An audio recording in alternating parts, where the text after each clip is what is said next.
নমস্কার বন্ধুরা, কেমন আছো সবাই? আশা করি ভালো আছো। আমি মৌমিতা, আমি একজন ক্লে আর্টিস্ট। আজকে আমি তোমাদেরকে একটা বোতলের ওপর ক্লে আর্ট করে দেখাবো। দেখো কেমন লাগে তোমাদের। প্রথমে এই যে একটা বোতল নিলাম, স্পঞ্জ দিয়ে এইভাবে ঠিক আমি একটু রং করে নিলাম। দেখো, এরপর ফ্ল্যাট তুলি দিয়ে আবারও এক কোট আমি রং করে নেব।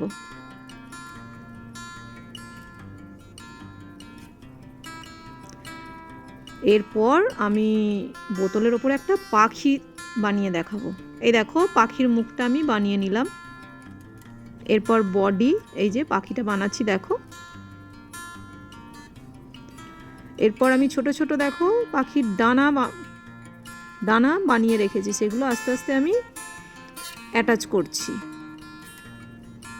বোতলটার ওপরে আমি ফুল পাতা দিয়ে বোতলটা আমি আর্ট করব। দেখো, এই যে টুলসের সাহায্যে আমি ফুলের পাপড়িগুলো বানিয়ে নিলাম। তো দেখো, আস্তে আস্তে আমি একটা একটা করে পাপড়িগুলো বসিয়ে আমি ফুল বানিয়ে নিলাম। দেখো, এখানে সব পাতাগুলোকে আমি বসিয়ে নিচ্ছি। তো সব কিছু বসানোর পর আমি রং করে নিচ্ছি। এই যে পাখিটায় আমি হলুদ রং দিলাম। এরপর আমি ফুলগুলোতেও হলুদ রং দিয়েছিলাম, কিন্তু আমার ঠিক ভালো লাগলো না ওগুলো, আমি আবার পিঙ্ক কালার দিলাম। দেখো, এই দেখো কুঁড়িগুলো ফুলগুলো সব আমি আবার পিঙ্ক কালার দিলাম। পিঙ্ক কালার দিয়েই ওই পাখিটার ডানাগুলোর ওপর হালকা করে আমি শেড দিলাম। দেখো, পুরোটাতেই আমি শেড দিয়ে নেব।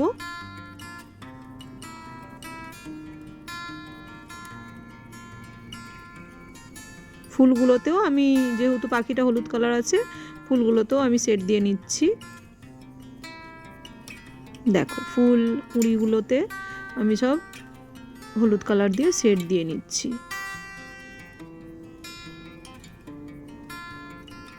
দেখো, তোমাদের যে কোনো কালার, যে কালারগুলো পছন্দ হবে তোমরা সেগুলো দিতে পারো। আমার হলুদ পিঙ্কের কম্বিনেশনটা ভালো লেগেছিল তাই দিলাম। দেখো, পাতাগুলোতেও আমি শেড দিয়ে নিচ্ছি। দেখো, সব পাতাগুলোতেই আমি হালকা করে সব শেড দিয়ে নিচ্ছি।